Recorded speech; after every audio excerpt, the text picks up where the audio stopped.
Good afternoon. Can I have your attention, please? Good afternoon. And I'd like to take this opportunity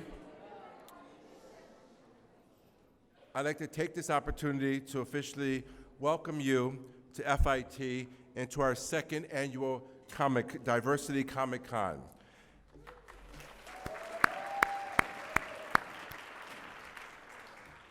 My name is Dr. Ron Milan. I'm the Chief Diversity Officer at the school, and this is part of our closing event for our Civility Week. And this has a very special place in my heart because I'm a major comic book fan. And I believe that comic books and I believe that comic stories tell so much about who we are as a nation and as a species. And you know, those people who are in comic books knows what I'm talking about. But I think the one thing about our Diversity Comic Con is that it helps us understand the whole concept of inclusion. And what I hope that we can do is teach the outside world, outside of here, what that's all about.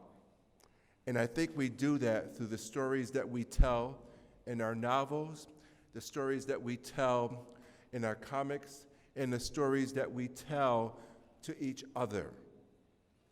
The other thing that we are so proud of as comic lovers, as story lovers of alternate universes and also of our reality, is that we can dress whatever we like and not be ashamed.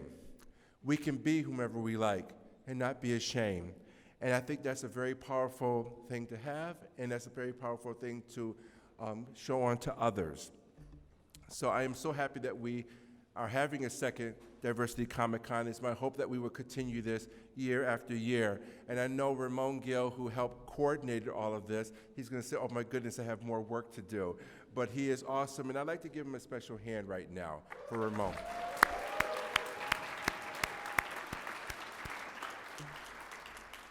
I think it's important that he's recognized because through the years, going to Comic-Con, for example, it has become so expensive for exhibits to really exhibit their work and to participate. And Ramon's work has helped many people be able to share their work and share their ideas on regional levels. And I think that's so important because I think the artwork, the dynamics of what is raw and what is real is shown in this room today. So thank you again. The other thing is, I'm here to introduce our keynote speaker today. And we are so fortunate to have Roz Chast here. And just to give us her perspective on things and her work. She's an American cartoonist. She's a staff cartoonist at the New Yorker, born in Brooklyn, New York, my favorite borough. So the other boroughs don't feel bad. I love you all, but Brooklyn is my place, my favorite. She attended the Rhode Island School of Design, graduating with a BFA in painting in 1977. Since 1978, she has published more than 800 cartoons in the New Yorker. She also publishes cartoons in the Scientific American and the Harvard Business Review. In recognition of her work, Comics Alliance listed her as one of the 12 women cartoonists deserving a Lifetime Achievement recognition.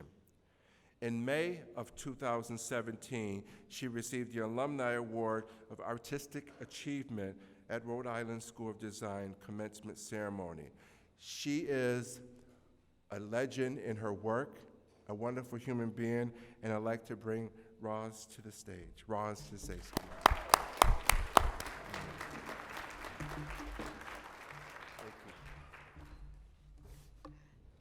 Thank you for that introduction. I hope I live up to it. I have some notes here, but before I read them, I wanted to mention an interesting story that happened to me that has to do with diversity and inclusion, and also about being someone who writes and who reads and who creates a content creator.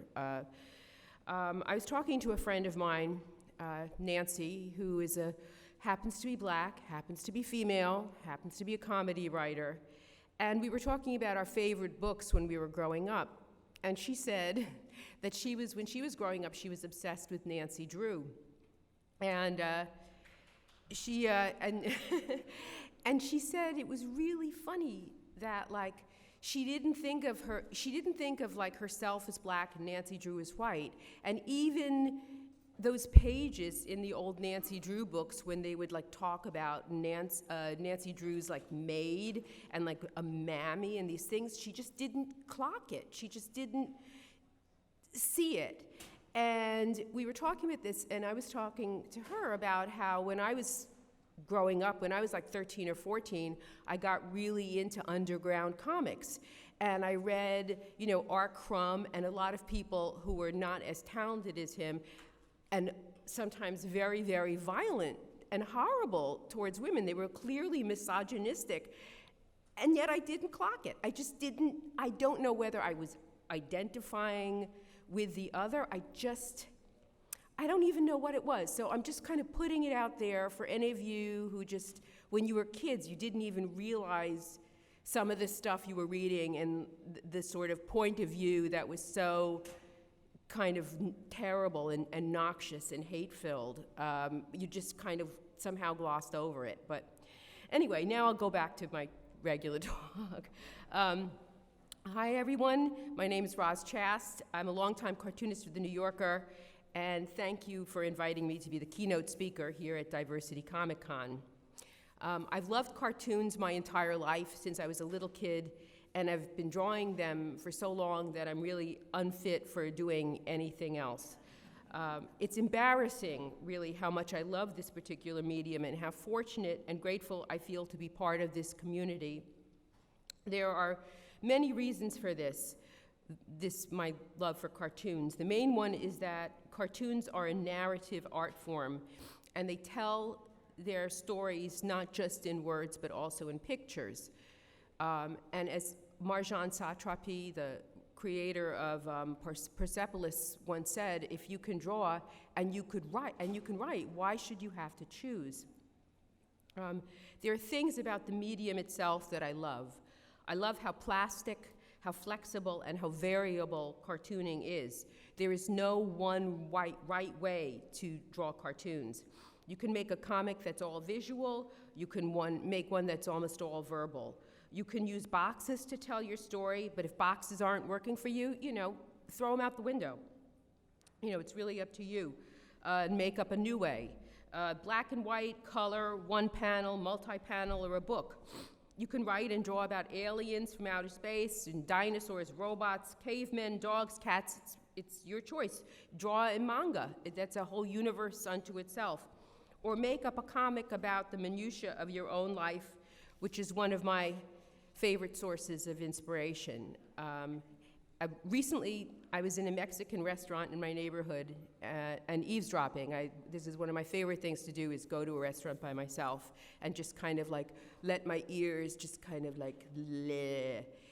And I was sitting at this little table that was in between. On one side, there was this couple, and I don't think they were on a date. They were from some pharmaceutical company, and they were talking about like drugs for pancreatic cancer, and I thought, I don't really want to hear that.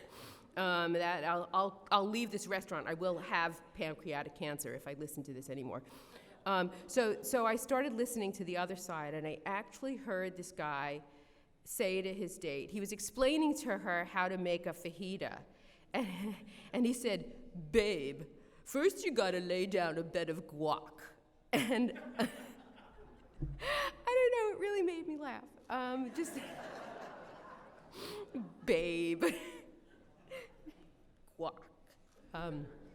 So, I wrote it down because when you're a cartoonist, you can get your inspiration really anywhere. People ask me where I get my ideas, and I say, I don't know. I just like, I hear a guac, and I have to, babe, and I have to write it down, and I don't know. Once I was on the train, and I overheard somebody having a phone conversation. You know how people are on the train. It's like, blah, blah, blah, blah, blah, blah, blah, and they're acting like nobody else is around them. And she was talking to somebody about a mutual friend who had decided that their kidney had gotten dislodged. And I had never heard of this, but it was really fascinating. Back to cartooning, you can draw them any way you want also. I mean, there are people who are geniuses at anatomy, and that is really what they're obsessed with and what they love and what they appreciate. I also know a couple of people who do comics that are essentially stick figures, but it doesn't matter. And you are the chooser of how you want to do your comic, and don't let any art bully tell you otherwise, because I went to art school and there were lots of art bullies there, and you really don't want to listen to them. Your comic can be funny, sad, political or not, melancholy, surreal, vicious, sweet, scary, any combination of those. It's really up to you. Another thing I really like about cartooning is that it can really be done in a very small space. You don't need a gigantic loft or a ton of super expensive equipment unless you are dependent on solid gold pens, in which case I pity you, because everybody here, I'm sure, knows the law of pens. The more expensive the pen is, the more quickly you will lose it. And you don't need a furnace or a kiln, which is nice in New York, because I don't know any landlord that lets you have a kiln or a glass furnace in your apartment. I don't think they allow that. So really all you need is paper and a pen, or a stylus and a tablet. And that is a great thing. It makes it more democratic than some other arts where you really do need a lot of supplies. The other thing you'll need is, to be a cartoonist, is the ability and desire to separate yourself from other human beings for long periods of time while you get your work done. And also the ability to make tons and tons of mistakes and tear them up and start again, and that's pretty much what my life is, just a lot of sitting and staring at what an old cartoonist friend of mine called the blazing island of white. Anyway, I guess one thing that really helps is to be a cartoonist is if it really is the only thing that you can do, that you cannot help yourself. And which is why when people ask me, do you have any advice for my son, my daughter, my niece, my nephew who wants to be a cartoonist, I always say, if you can do something else, you should do that thing. Anyway, if you have a story to tell and you love to draw and write, that is really what comics are. And the more diverse they are, the better. I don't want to read the same story over and over again, from the same point of view. I'd like to read lots of different points of views. And what better place to have Diversity Comic Con than in New York City, which is, in my opinion, the most diverse place on earth, and also the most inspiring. So thank you for your attention, and I won't take any more of your time. Thanks, Ramon. Thank you, everybody.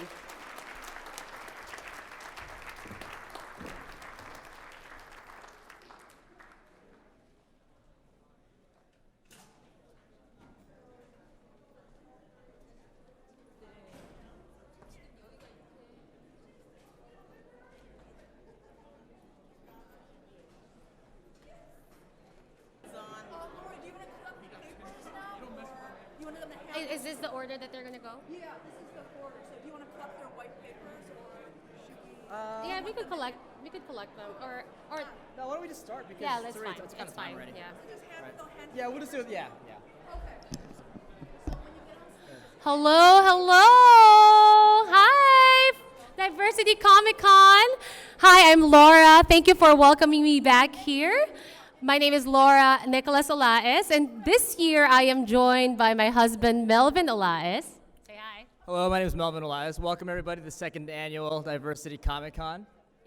We are honored to be invited to host this year's cosplay pageant. Let's give everyone who cosplayed a big round of applause. So anyway, Who here loves cosplay? Does everyone love cosplaying here? Yeah? Woo! Yeah. Well, as you can see, our family is pretty big into it. Our whole family's here. We dressed up as characters from the comic book saga. Can you tell us something about that? Yeah, so we chose Saga. I think it kind of represents the theme of the con pretty well. It's probably one of the most diverse kind of mainstream indie, if such a thing exists. But as far as that goes, comics right now, basically there are a bunch of aliens, but they're all different colors and species and sexualities and genders and everything in between. So it's all inclusive, which I think is very important. I think that also kind of matches the theme. We're here to promote inclusiveness in sequential arts. Right, that's also the tagline of Diversity Comic-Con. What is it? Promoting multiculturalism in sequential arts. Right. So, all right, without further ado, let's start this cosplay pageant. All right, beginning with Simriti Sharma, who is dressed as Izuku Midoriya or Deku. Does everyone recognize this character from My Hero Academia? Yep. But I'm a little confused. Why is this Izuku with a pair of horns? You're going to explain? So I'm dressed up as Devil Deku, and it's like fan-made from the whole fandom, so yep. And Deku is like a villain, and he's also the devil. All right. Well, can you give us your best action pose for our photographers? Go in the middle. Take the stage. All right. All right, thank you. Give it up for Miss Sharma. All right. Up next.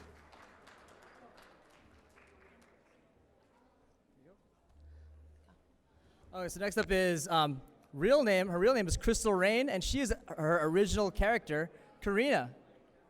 Yay, Karina. No. Folks, I think she should get applause for her real name. Her real name is Krystal Rain. I think she should have a cosplay just for that really awesome name. Give us your best action pose. So, give us a little background on this character, Karina. Karina. Sure. Just say what you want. Well, Karina is from like a distant planet that's like in a sense like Alice in a Wonderland, you could say, but a darker version of it. Ooh. So while she's drinking tea, she can watch someone get murdered. Oh, right. Well, that went to a dark place. Everyone, give it up for Karina. Miss Krystal Rain. Can we do one action pose for her?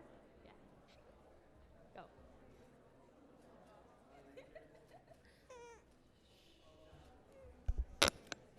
Go. Okay, next up we have Anastasia MinHyuk, who is Detective L from Death Note, the beloved manga / anime. Any Death Note fans out there? Woo! And slightly less celebrated live action Netflix movie. Slightly. All right. Wonderful. So, Miss Anastasia, tell us about. You said you wanted us to talk a little bit about your eyebrows. What is that about? She nailed it. She nailed it. She got the Detective L's eyebrows, right? Correct? All right. Thank you. Let's give one action pose for Miss Anastasia.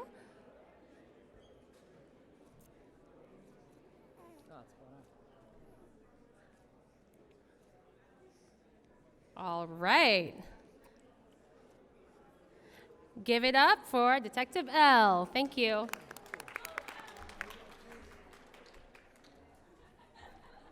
Okay, next up we are going to introduce Jason Talbot as Super Saiyan Teen Trunks from Dragon Ball Z. Yes.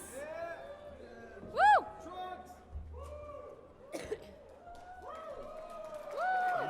Yes. That's an action pose right there. That's awesome. How comfortable are those contact lenses? Oh, they last for 36 hours. I got these on piggyparadise.com. These are the cyan mesh contact for any Super Saiyan character you want to be. I'm going to do one more time for my father, Vegeta. Yes. I love that he's so in character. Say it always keeps.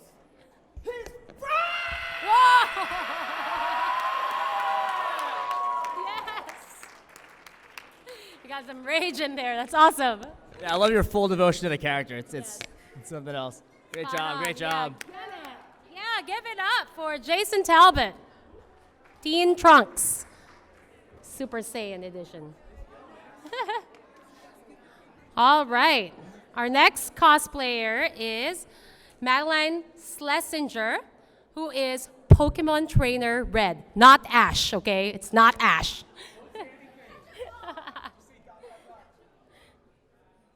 Give us your best action pose with your Pokemon.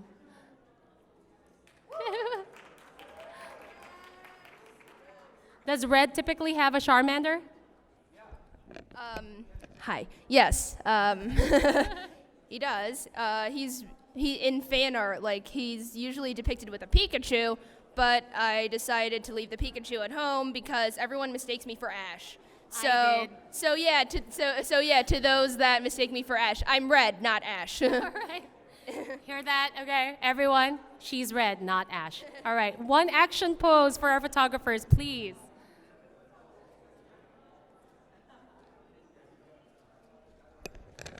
So just a little backstory is that Red was the original protagonist in Pokemon Red, the original video game and the manga. I think they did make an anime adaptation of that also. But Ash was in like the kind of the mainstream TV show, which is why most people know who Ash is. And Red and Blue kind of get a little bit, not as much recognition as they deserve, in my opinion. So, And that's great for you for being Red. That's awesome. That's great. I love it. Great job. Thank you so much, Ms. Schlesinger. Okay. All right. Okay, next up we have Anthony Sportella, who is a shark from the ocean. Baby shark, do do do do do do. Baby shark. No. I'm kidding. You're not a baby. All right. Give us your best action pose. Oh, it's not just any shark, guys. It's a Jedi Shark. Well, actually, didn't they do a clone episode? Guys, I have a feeling this is going to be a huge episode 9 spoiler, so you saw it here first. All right, none of this should leave this room. Yeah, Lucasfilms and Disney does not want me to release that, so please keep that a secret or I'm actually screwed. You see, I'm a shark, but not just a shark. I got a lightsaber. Exactly. My father is Ice Cube, and I've been trying to find him ever since I was a child. Hope I still have luck trying to find him. Love you all. All right. Give it up for Anthony Sportella. But Mel, wasn't there a Clone Wars episode where there was like a shark Jedi? Am I making this up? That could be you, exactly. That's There's fine. definitely like underwater. There's definitely an underwater yeah. episode. Okay, so next up we have Jen and Dylan. Jen is a Yoda, and Dylan is Luke Skywalker. Yeah. Let's give it up. Give it up. I love family cosplays, like tandem cosplays. It's like one of my favorite things about cosplaying. Oh no, stay there. So, what made you decide to go as Star Wars characters? So Dylan is 7 years old, and he's recently seen A New Hope. And Luke Skywalker has been very inspiring to Dylan, and we thought we wanted to do something close to the heart. All right. So, oh, great. thanks. Well, there you go. We got Dylan as Luke Skywalker and Jen as Yoda. Let's do another action pose for our photographers. Wow. Yay! Thank you so much. Give it up. Dylan and Jen.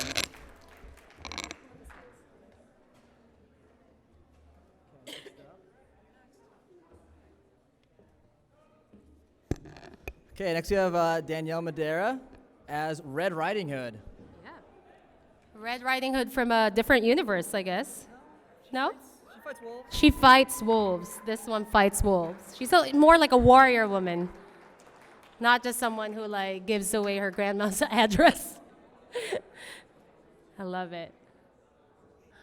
So, Danielle, what inspired you to go as this version of Red Riding Hood? Well, in my version, Red tried fighting back and wasn't successful saving her grandmother and got attacked by the wolf in the meantime. And so she's hunting, trying to get revenge for the wolf that attacked her and killed her grandmother. Don't you guys love the creativity in this room right now? Like all these alternate versions. Can we give all our cosplayers a hand of applause?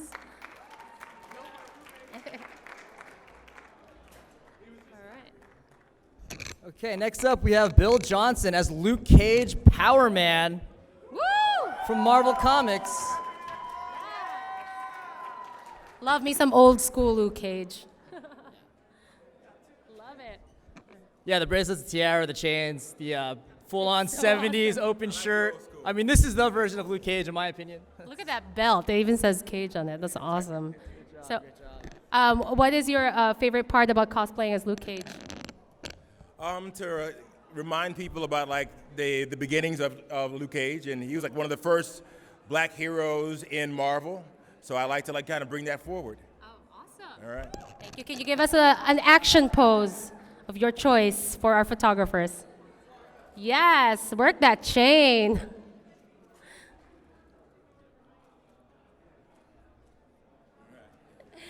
Give it up for Mr. Bill Johnson.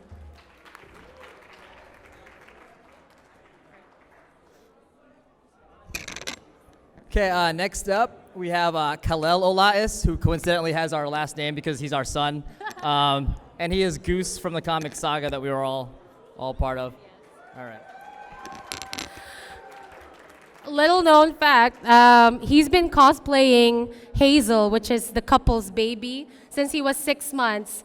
But now he graduated. Hazel is now, what, like a 6-year-old? And he's a boy, so he all graduated into Goose, which is their fierce seal companion. And now we have a new Hazel who's completely brand new. She's only 2 months old. But this is Kalael Elias. Give your best action pose, baby. Oh.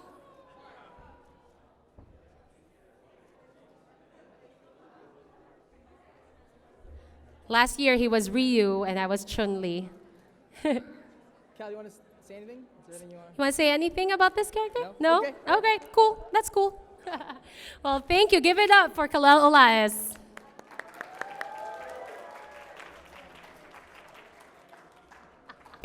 Okay, next up we have Corvus as original character Charlie. Woo! Another original character. I love this. No, what's funny is like he could totally be in the world of Saga. There's a lot of like there's a race of people with TVs as head in this comic book that we dressed up as. Yeah, that's awesome. All right. What's his name? Sorry. Corvus. Corvus. So tell us a little bit about your cosplay. Oh, you can't talk? How can you mime your answer? Just kidding. It's okay. Just give us your best. Just give us your best action pose.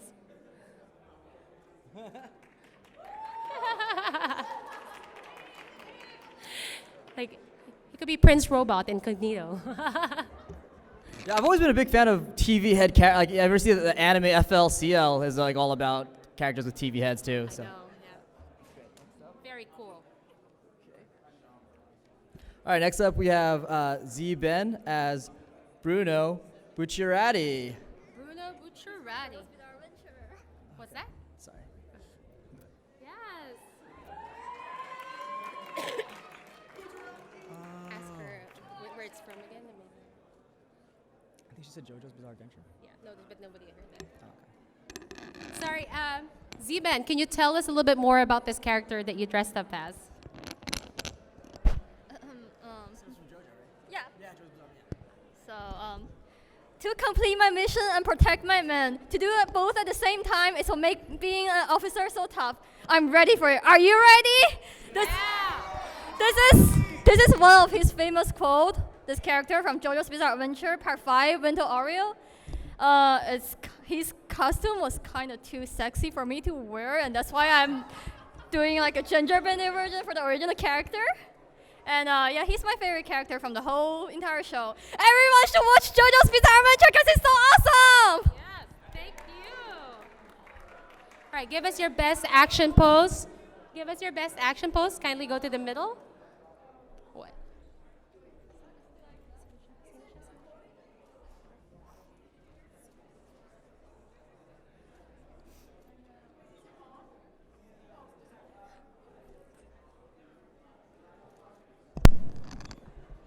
Okay, great. Thank you very much. Okay, so next up is Jamal Sinclair as Sasuke from Naruto.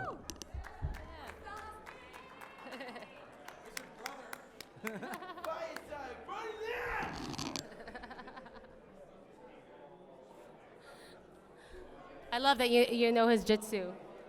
His, Oh, yeah, the hand. yeah.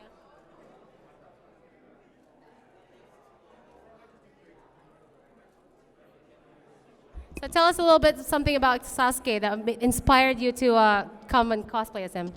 It was, I dressed any kind of Sasuke. He's kind of cool. And he joined in the Hip Leaf and joined on the costumes. Right.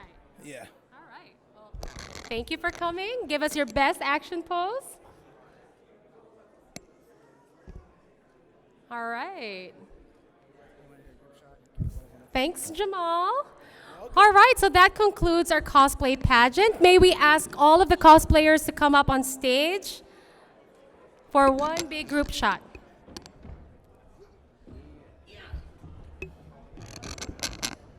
Also, just a couple of things we'd like to thank FIT for hosting this event again. That's awesome of you guys. We'll also be wrapping up at 6 o'clock, so that's getting kind of soonish. And there's free swag by the exit, so please grab some free swag on the way out at the table by the exit. Again, thank you so much for coming to Diversity Comic Con. Let's give everyone a round of applause.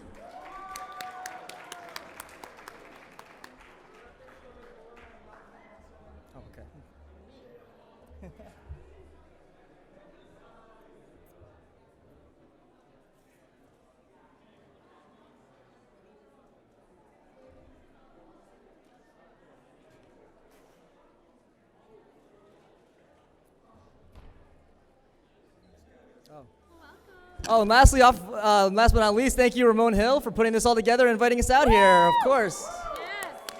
Thank you. Yeah.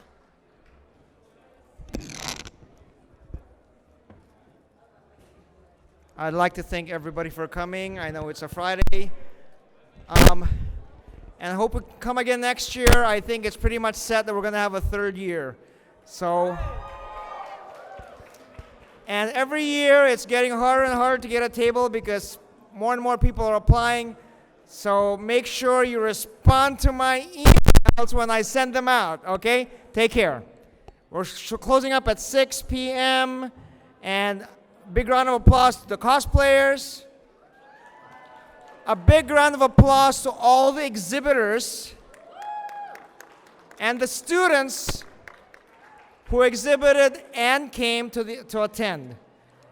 And thank you very much to Dr. Ron Mylon and Dr. Joyce Brown and FIT Diversity Council. Okay, guys, so enjoy.